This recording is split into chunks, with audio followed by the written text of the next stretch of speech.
श्री मार्कंडेय जी ने कहा, विज्ञानार्थम मनुष्याणाम मनः पूर्वम प्रवर्तते तत्प्राप्य कामम भजते क्रोधम च द्विजशतम। इंद्रियों द्वारा जिस विषय का ज्ञान होता है, ये बहुत सुंदर पदार्थ, खा लिया जाए, ये बहुत सुंदर भोग है, भोग लिया, पहले इंद्रियां ज्ञान देती है, ये बहुत सुंदर, बहुत अच्छा है। अगर आप उस समय उनका विरोध नहीं कर रहे हैं तो फंसा लिए। चतुर उपासक वो जब वो आपके सामने भोगाकर्षण प्रकट करे, उसी समय विवेक के द्वारा, बहुतों ने इसको भोगा, सुखी हो जाते हैं ना, बहुत जन्म में तुमने भी भोगा, सुखी हो जाते हैं ना, नहीं है ना, हम धर्म विरुद्ध आचरण नहीं कर सकते, अभी तक किया अब नहीं करें, ये शुरू कर दिया विरोध, अब वो जलाएगी। प्रमथन स्वभाव वाला मन, प्रमथन स्वभाव वाली इंद्रियां जलाएगी, उसको तुम सह जाओ, बस सहन नहीं कर पाते। हम बहुत कुछ सहन कर सकते हैं। देखो, अगर आपको जरा सा भी ऐसे अंगूठा दबाया जाए तो आपको कष्ट, आप कहोगे मैं नहीं सहन, लेकिन हाथ टूट जाता है, सहते हो ना, पैर टूट जाता है, सहते हो, जीवित रहते हो ना, भारी से भारी ऑपरेशन, बड़े से बड़ा हो, आप सह जाते हो ना, क्योंकि आपके केवल सहने की स्वीकृति की जरूरत है। अपने स्वरूप को न कभी कष्ट हुआ न कभी होगा। देह में जितना भी कष्ट आता है वो आपकी स्वीकृति के कारण आपको भासता है। आप जितना देह को मैं माने हुए उतना ही कष्ट होता है। तो अंतःकरण में जो ये इंद्रियां जलन कर, ये तो आप सहज में सह सकते हो, आप बड़े वीर हो, बड़े बड़े कष्टों को सहते हो। देखो कितना कष्ट होता है मां को जब वो 9 महीने गर्भ को धारण करती है, प्रसव में कितना कष्ट होता है, पर उस सब सह करके अब अपने जरा विचार करो, अगर थोड़ा ज्यादा हो जाए, गैस बन जाए पेट में तो कैसा लगता है। वो हमें पूरा 9 महीने धारण किए रहे, सब कष्ट सह सकते हो आप भगवान के अंश हो। ये जो आप डर जाते हो ना कि मन की बात अगर नहीं पूरी करेंगे तो ये बराबर जलाता रहेगा, नहीं जलाता नहीं रहेगा, वो जल के शुद्ध हो जाएगा।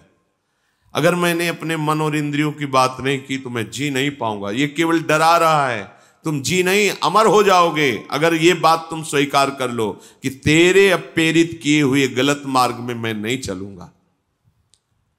इंद्रियों द्वारा किसी विषय का ज्ञान जब आपको कराया जा रहा है, बहुत ध्यान से साधक उपासक जन सुने, तो वो सबसे पहले मन को घसीटती है इंद्रियां, अपने में मिलाती है, क्योंकि ये इंद्रियों का नेता है। अगर ये ना कर दे तो कोई भी इंद्रिय अपना कार्य नहीं कर सकती।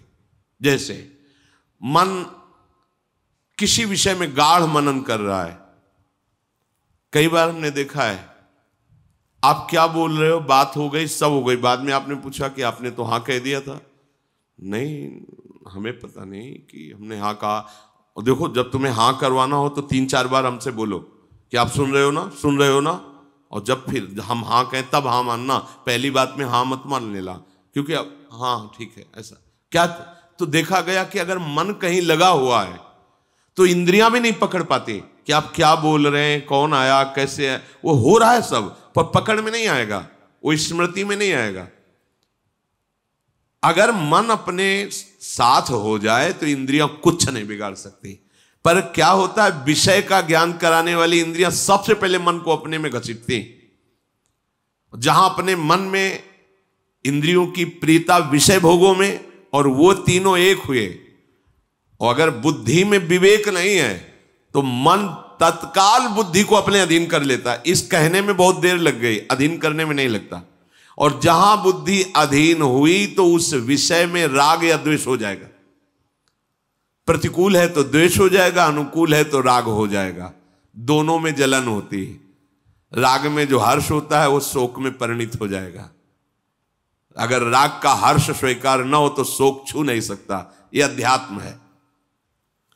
जब किसी विषय में राग हो जाता है तो मन तत्काल संकल्प बना लेता है, राग में भी और द्वेष में भी।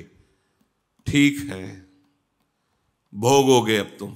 द्वेष है तो विरुद्ध भाव का संकल्प, प्रतिकूल। राग है तो अनुकूल भाव का संकल्प। अब तुम्हारी अनुमति की जरूरत नहीं हुई, समझ लो।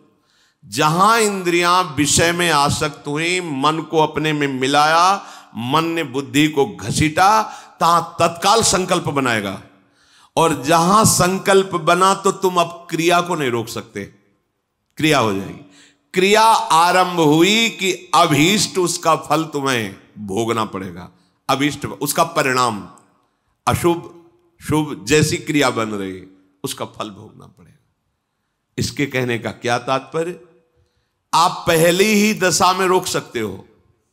जब कोई विषय इंद्रियों को आकर्षित कर रहा, उसी समय विवेक से सावधान।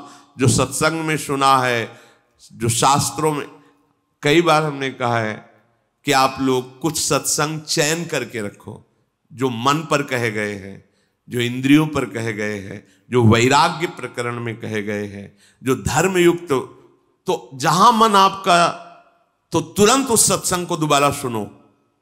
शास्त्र में जो लिखा है वहां तुरंत पहुंचाओ, या सत्संग की बात तुरंत लाओ। नहीं नहीं, ये गलत है। वो संकल्प बनने नहीं पाएगा, वो पूरा सिस्टम घसीट नहीं पाएगा कि मन बुद्धि को अधीन कर लिया, और मन को इंद्रियों ने अधीन कर लिया, इंद्रियों को विषय ने अधीन कर लिया, अब संकल्प बन गया, क्रिया हो गई। इतना समय कैसे दे दिया? असावधान साधक भ्रष्ट हो जाता है। देखो, इस खेल में तुम उतारे गए हो, इसे न समझो। आपको परिपक्व, ये खेल है भगवान के लिए, दोनों पक्ष भगवान के हैं।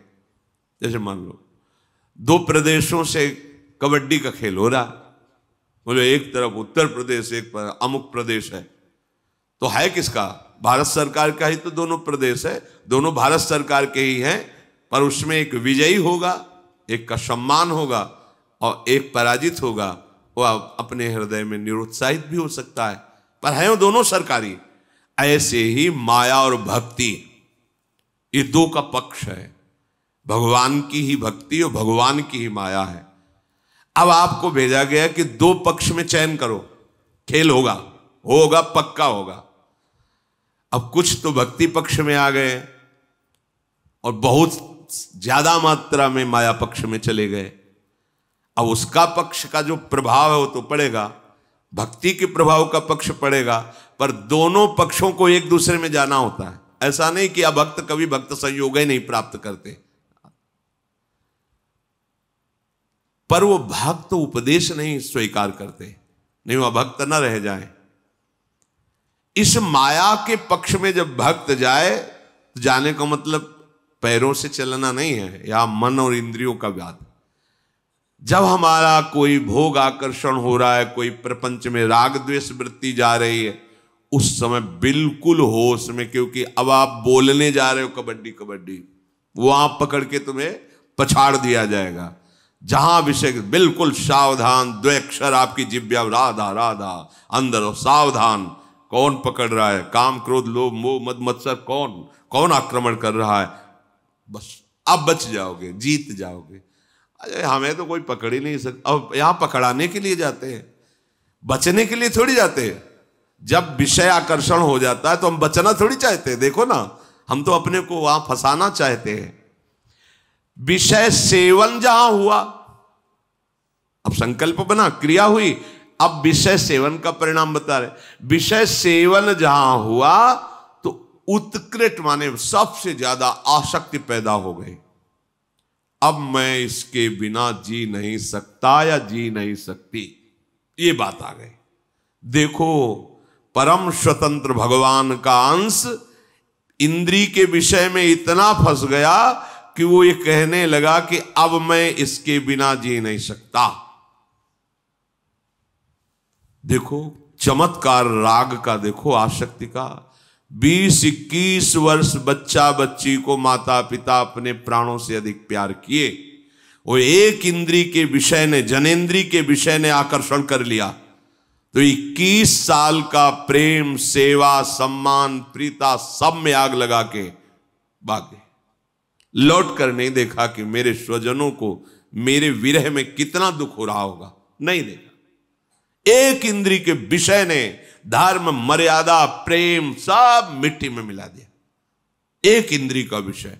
और फिर जिसकी सारी इंद्रियां स्वतंत्र हैं, फिर क्या होगा? सोचो, फिर क्या होगा? दुर्दशा ही तो होगी। विषय सेवन के प्रति उत्कृष्ट आसक्ति, और आसक्ति बराबर रहेगी नहीं, यह भी ध्यान, बहुत ध्यान से सुनो, शास्त्र है। फिर उसमें प्रतिकूलता होगी। अब धीरे धीरे, अब जिस विषय के लिए आसक्ति हुई थी उस विषय में सुख है नहीं, तो बहुत सेवन किया पर वो बात नहीं बनी जो अंदर चाह थी। सोचता है इस पे तो नहीं, अब उस पे है, और जहां उस पे नजर गई तो अब इससे प्रतिकूलता शुरू हुई। अब प्रतिकूलता शुरू हुई, अब द्वंद्व शुरू हो गए। अब द्वंद्वों में पिसता हुआ पूरा जीवन नष्ट हो गया, दुर्गति प्रारंभ होती चली जाती है। बस ये समझ में कहां आता है, ये कहां समझ में आता है कि हम फंस गए, हमारे द्वारा ऐसा कृत। सच्ची मानिए, यदि एक पत्नी व्रत ले लें तो आपको कुछ दिन के बाद घृणा हो जाएगी। ये धर्म है, क्योंकि वहां कोई सुख ही नहीं है। कुछ दिनों के बाद यदि आप ठीक धर्म से चलते हैं तो आपको ऐसा लगने लगेगा, बस कितने ऐसे गृहस्थ उपासक श्री जी के शरण में हैं जो पति पत्नी सहित आजीवन ब्रह्मचर्य का नियम लेके रह रहे हैं। क्यों? किसी ने सिखाया क्या? नहीं, धर्म से चले। उनको लग गया कि नहीं नहीं, सुख तो प्रियाजू के नाम रूप लीला धाम में है, अब जीवन बर्बाद में है। कितने ऐसे। अगर आपका धर्मयुक्त सेवन नहीं तो वृद्धावस्था तक तुम्हारा चांचल्य मन, चांचल्य इंद्रियां, ये बंद नहीं होगा। बहुत छलावा है, बहुत छलावा है, जिससे समझ नहीं पाते, पूरा जीवन छल जाता है। अब जहां आसक्ति थी उससे द्वेष, और दूसरे से अभीष्ट भोग प्राप्त करने का लोभ का प्रादुर्भाव हुआ। लोभ के प्रादुर्भाव से बुद्धि भ्रष्ट हो गई। अब इस प्रकार क्रम बदलता चला गया, उससे भी हाथ नहीं। और वो बहुत माया ऐसा रूप रख करके सामने आती जाएगी कि आपको लगेगा नहीं, ये नहीं, ये क्या सुख है। फिर उसके बाद उससे भी बढ़कर, क्योंकि वो माया है, उससे भी बढ़कर अब आप कहां तक भागेंगे। फिर आपकी वो दुर्दशा होने लगती है कि आधी छोड़ पूरी को धावे, पूरी मिले ना आधी पावे, कुछ हाथ नहीं लगा, पूरा जीवन बर्बाद हो गया। अब हृदय में लोभ का आक्रांत, क्रोध का आक्रांत, राग द्वेष और पापाचरण के कारण विपत्तियां। जो धर्म बचाता है, धर्मो रक्षति रक्षिता, तुम धर्म की रक्षा की तो अब तुम्हारी धर्म रक्षा करेगा, उसको तो तुमने छोड़ दिया। अब रक्षक कोई है नहीं, पीस के चला देती है माया। चलती चक्की देख के दिया कबीरा रोए, दो पाटन के बीच में साबित बचा न कोई। तो चलती चक्की देख के दिया कमाल ठठाए, राह सहारे कील के तो बाल न बांका जाए। इस संपूर्ण सृष्टि संचालन की कील है श्री भगवान। राधा राधा कृष्ण कृष्ण कृष्ण, राह सहारे कील के तो बाल न बांका। वो सब संभाल लेंगे जो बिगड़ा हुआ है। एक बार तो आप कदम रखो अध्यात्म में। अब वो क्या करता है, सारा नाटक करने लगता है केवल अपनी वासनाओं की पूर्ति के लिए। चाहे वो धर्माचरण का नाटक हो, चाहे सेवा का नाटक हो, समाज, कुछ भी, वो केवल नाटक करने लगता है अपनी वासना की पूर्ति के लिए। वो केवल नाटक करने लगता है धन के लिए। धर्म का बहाना, सेवा का बहाना, और धन प्राप्ति की चाह, वासना की पूर्ति की चाह, यही पाप चाह है और यही उसकी दुर्गति कर देती है। इसलिए अपने मित्र बनो। क्या? जब इंद्रियां आपको विषयों में फंसाने जा रहे हो, उसी समय शास्त्र की बातें, गुरुजनों की बातें तुरंत हृदय में लाओ और उसे काटो। पर यह ऐसा नहीं होता, हम फंसने के लिए राजी। ये माया ऐसी मीठी छुरी है, अपने हाथ से गला काट लोगे। ऐसा मीठा जहर है, अपने हाथ से मांग के लड़ के पालोगे। नहीं नहीं, आप मुझे दीजिए, जो होगा देखा जाएगा, ऐसा जहर है। हितैषी मित्र वही है, वही विद्वान है जो ऐसा करने से अपने को रोक ले। बहुत सुंदर ये प्रसंग है साधकों के लिए, अध्यात्म मार्ग के पथिकों के लिए। अगर वो ठीक से चलेगा तो जैसे आकाशवाणी होती है ऐसे उसके हृदय में वाणी प्रकट हो जाएगी। आकाशवाणी जैसे नहीं हुई, भीम जी जा रहे थे, आगे मत जाना, युधिष्ठिर जी जा आगे मत जाना, आगे सिद्ध और देवताओं का प्रवेश है, कोई अपराध बन जाएगा। ऐसे अंदर तुम्हारे आने लगे, सावधान अब तुमसे गलती होने वाली है। और वो ऐसी वाणी होगी जो स्पष्ट सुनाई देगी, और आप अगर स्वीकार करेंगे तो आगे बढ़ जाएंगे। किसी से पूछने का प्रश्न का उत्तर ही नहीं, अंदर ही सब आ जाएगा। ये बहुत महिमा की बात है। जैसे आकाशवाणी होती है ऐसे तुम्हारे अंदर वाणी जागृत हो जाए, ए सावधान। बोले यार कोई तो हृदय में रोक रहा था पर मैंने सुना नहीं, हाय सुन लेता तो आज ऐसी दुर्दशा को न प्राप्त होता। यदि आप ठीक से चलोगे तो बाहर प्रश्न करने की जरूरत नहीं, अंदर ही आपको उपदेश प्राप्त होना प्रारंभ। यह अध्यात्म मार्ग है, ये बहिर्मुख मार्ग नहीं, ये अंतर्मुख मार्ग है। राग रूपी दोष के कारण 3 प्रकार से अधर्म की वृत्ति बढ़ने लगती है। पहला है मन से पाप का चिंतन, कलयुग में नहीं लगता है, पर मन से पाप का चिंतन होते ही संकल्प बन जाता है, क्रियाओं में उतार देता है। इतनी सामर्थ्य कलयुगी पुरुष की नहीं कि मन से किए हुए चिंतन को रोक सके, संकल्प ना बनने दे, क्रिया ना होने दे। तो मन से चिंतन का पाप नहीं लगता, पर वो जब उसका चिंतन हुआ, संकल्प बना, तो क्रिया तुम रोक ही नहीं सकते। पहला है मन का चिंतन, दूसरा है वाणी का पाप, तीसरा है क्रिया का पाप। अगर इन तीनों से अच्छी तरह से अपने को बचा लिया जाए तो कभी हृदय में क्लेश बाहर से पहुंच ही नहीं सकता। बाहर क्लेश में परिस्थिति है पर आप आनंदित हैं। अगर आपका हृदय क्लेशित है तो इन 3 में से कहीं एक भी होगा, तभी वो प्रवेश किया। या तो वाणी के द्वारा पाप हो रहा है, या आपके शरीर के आचरण के द्वारा पाप हो रहा है, या आपके मन के संकल्प पाप में बन रहे हैं। प्रवेश का अवसर मिल जाएगा, नहीं क्लेश हो ही नहीं सकता। जिस हृदय में नाम चल रहा है, निष्पाप है, उसका हृदय जल कैसे सकता है, क्लेशित कैसे हो सकता है? वहां तो आग लगती है भगवत मिलन की, विषय की चाह कहां। जो ऐसे नीच स्वभाव वाले पाप परायण मनुष्यों से मित्रता स्थापित कर लेता है, समझ रहे, मन से पाप का चिंतन, शरीर से पाप की क्रियाएं, वाणी से पाप की बातें बोलना, ऐसे लोगों को जो मित्र बना लेता है उसको उसी लोक की प्राप्ति होती, वही दुर्गति होती जो उसकी होती है। मित्र भी बहुत होश से बनाना चाहिए।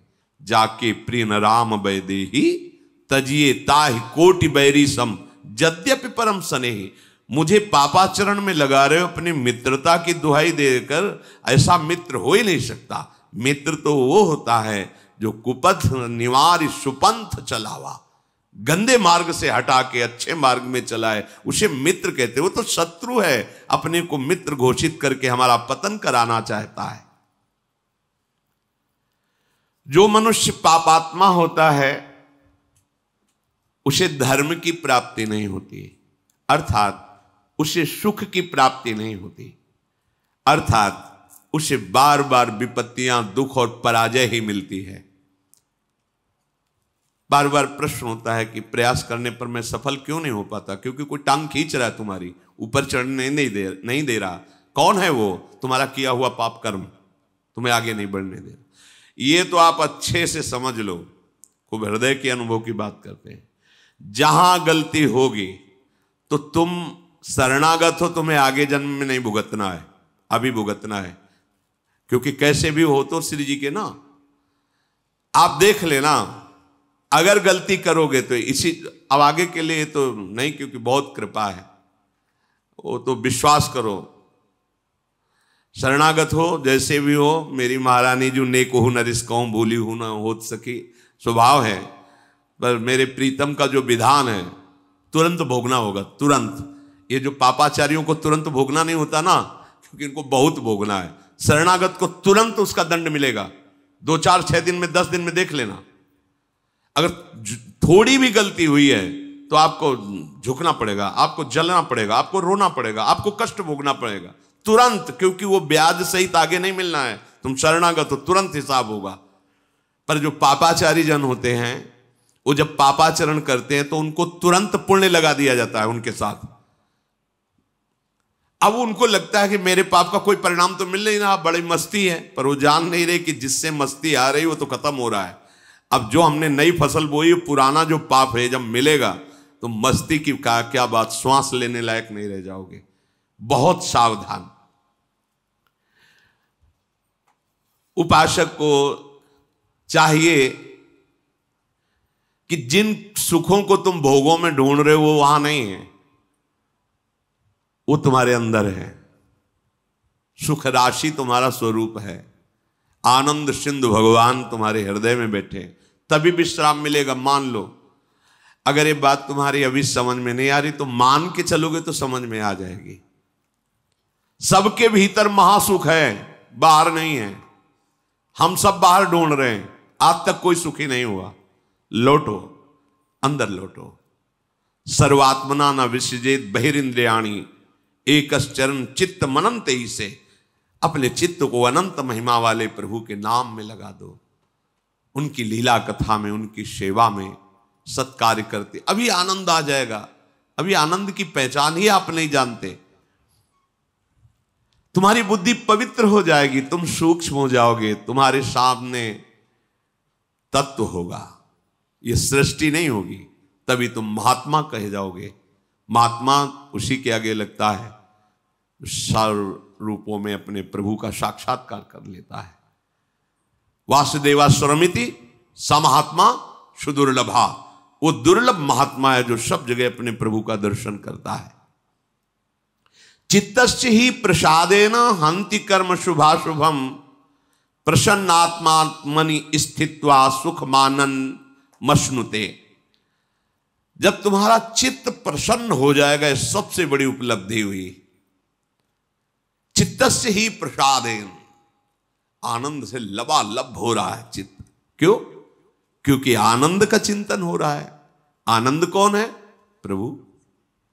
मुरारी पादार्पित चित्त वृत्ति, एक एक वृत्ति से प्रभु का चिंतन कर रहा है, सब सेवाएं कार्य करते हुए।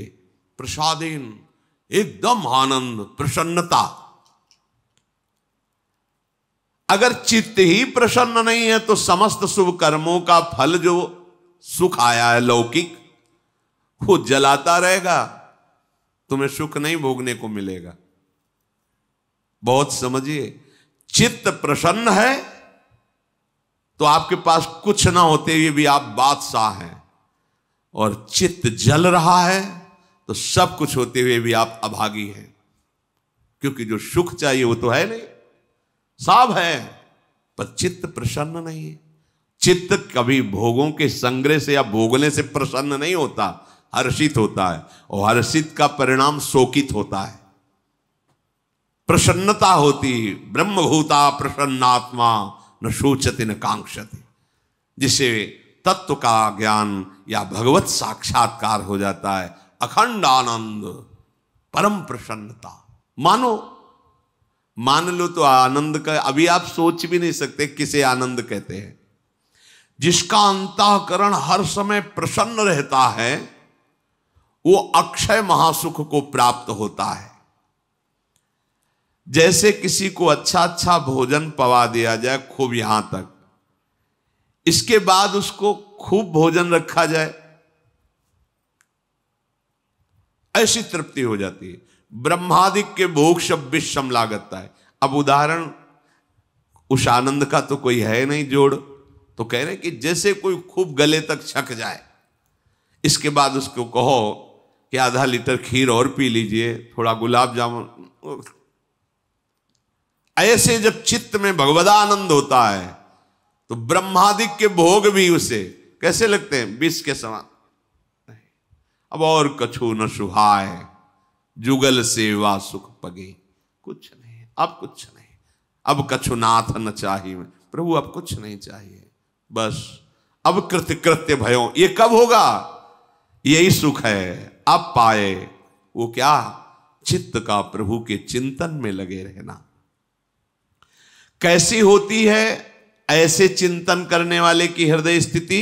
बोले जैसे वायु रहित स्थान में दीपक जलाया जाए तो एक तार लो, ऐसी होती है प्रसन्नात्मा का भगवत चिंतन।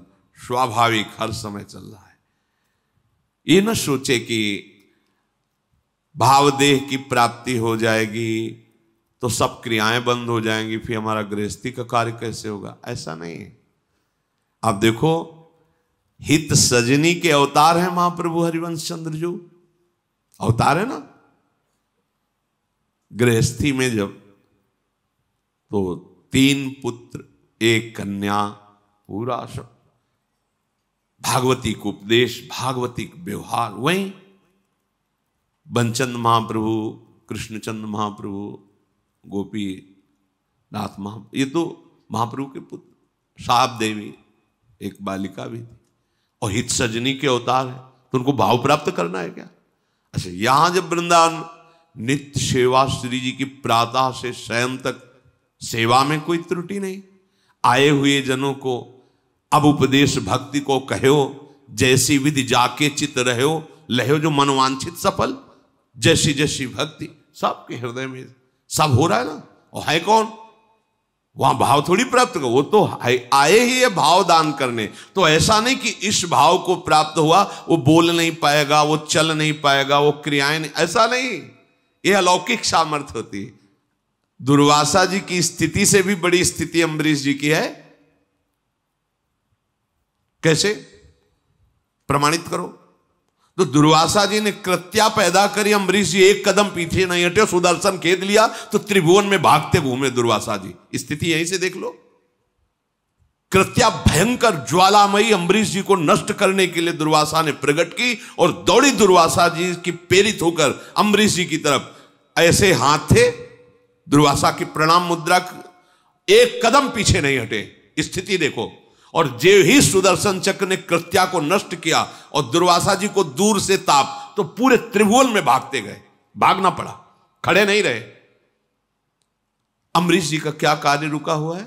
चक्रवर्ती सम्राट है, सारे कार्य हो रहे हैं और 8 पहर उनकी स्थिति केवल कृष्ण में है। सावई मना कृष्ण पदा। ये ना समझे कि अब ये जो भक्ति को उपदेश करें इसका मतलब हमें बाबा जी बनना पड़ेगा, और मतलब एक गुफा में बैठ के, एक कमरे में बैठ के आंख मूंदे, ये भक्ति का ये बहुत प्रवीण, बहुत ऐसा नहीं। देखो आचार्यों को, महापुरुषों को, सबको देखो ना, स्थिति किस कोटि की है, कैसे लोक व्यवहार में वैसे ही दिखाई दे रहे। वो सामर्थ्य भागवतिक है। जैसे कोई बहुत कठोर हो सकता है तो फिर कोमल कैसे हो सकता है? एक ही बात तो होगी ना। बहुत कठोर हृदय तो कोमल हृदय उसको कैसे कहा जा सकता है? लेकिन प्रभु को कहा गया वज्रादपि कठोराणी और कुसुमादपि कोमलानी। कुसुम से भी कोमल हृदय और वज्र से भी कठोर हृदय। प्रभु को कहा गया अणुअणियान महतो महियान। वो छोटे से सबसे छोटा है और बड़े में सबसे बड़ा महान है।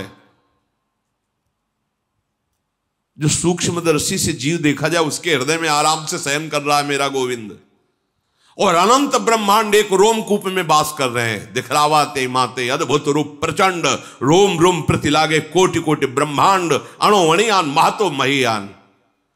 उसका दास है तो वो अगर व्यवहारिक क्रियाएं सम्यक करता हुआ अपनी स्थिति में, तो कौन सी आश्चर्य की बात है?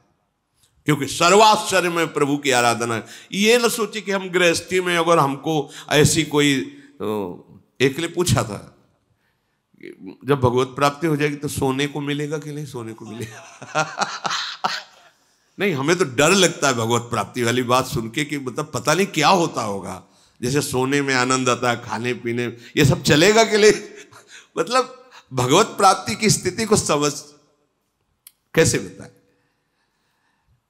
अब ये बताने लायक बात ही नहीं कि मतलब उसको शब्द ही नहीं, उसको कैसे शब्द, मुंह का स्वादनवत एक अद्भुत परमानंदमय स्थिति में सब कुछ करने में।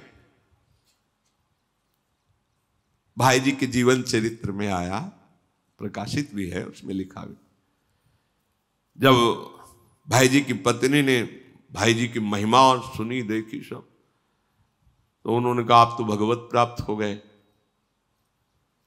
आप तो भगवत स्वरूप हो गए, मेरा क्या, मेरा गृहस्थ धर्म तो ऐसे ही रह गया ना, मुझे एक संतान चाहिए थी। तो भाई जी ने इसे सर पे हाथ रखा और कहा तू क्यों चिंता करती है, तेरे लिए हनुमान प्रसाद ही है। और इसके बाद सावित्री नाम की कन्या प्रकट हुई। जिन भगवान से अनंत ब्रह्मांडों का सृजन होता है, उनके दास के संकल्प से एक कन्या प्रकट हो जाए कोई बड़ी बात है? भोग इच्छा नहीं है, लेकिन उनमें इतनी सामर्थ्य है। विषयान ग्रहण तो मुंचन, तो ऐसी वो स्थिति है। अब उसको तो इसलिए हम खोल के बता रहे हैं कि ये लगेगा ये बाबा जियों को स्थिति प्राप्त हो, गृहस्थ हम तो हमारा तो सब घर चौपट हो जाएगा ना, माताएं बहनें गृहस्थ सब परेशान हो जाएंगी कि ऐसी स्थिति, मतलब जैसे कोई कहने लगते ना कि इनकी तो बड़ी ऊंची स्थिति है, अभी तो कुछ काम ही नहीं करते, बस कहते हो ऐसा। देखो हम आपको प्रार्थना करते हैं कि ऐसा कोई नाटक मत करो जिससे भक्ति को आप दोषी ठहराएं, कि जिसके हृदय में भक्ति आ जाती है वो किसी कार्य लायक नहीं रह जाता। ऐसा मत कीजिए, नाटक मत कीजिए। हम आपको प्रार्थना करते हैं, आप लोग घंटा 2 घंटा 4 घंटा भक्ति करते होगे, संत जन जीवन इसी में चला जाता है, और फिर आपके बीच में बैठ करके वो बेहोश तो नहीं हो जाते हैं?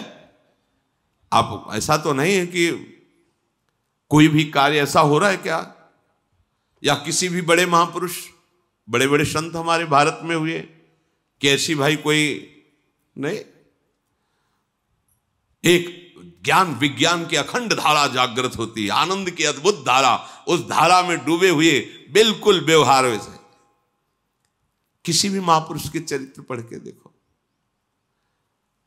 ये कभी भावना मत कर लेना कि ये ऊंची स्थिति भागवती स्थिति का मतलब है कि मनुष्य बेकार हो गया। बेकार नहीं होगा, परम प्रवीण हो गया। तुमसे अपना घर नहीं संभलता, और जब राष्ट्र का विशेष पद उसे मिलता है तो उतनी सामर्थ्य भगवान दे देते हैं, लाखों करोड़ों को संभालता है। समझो ना, तुमसे अपना घर नहीं संभलता, अपने घर का निर्णय ठीक नहीं कर पाते, वो पूरे विश्व में अपने देश की रक्षा कर रहा है और अपने देश को संभाल रहा है। सामर्थ्य किसने दी? जरा सी सामर्थ्य भगवान की उदय हुई तो राजा पूरी प्रजा की रक्षा करता है, पूरी प्रजा का पोषण करता है। सोचो उस सामर्थ्य को जिसने प्राप्त कर लिया, सर्व सामर्थ्यशाली प्रभु को, उसके द्वारा कहीं ऐसा होगा? वो एक परमानंद की स्थिति में रहता हुआ भी सम्यक रूप से सब व्यवहार करता है। कितने ऐसे महान गृहस्थ हुए हैं जिनके सामने भगवान खेलते हैं, नरसिंह मेहता जी आदि बड़े बड़े महापुरुष।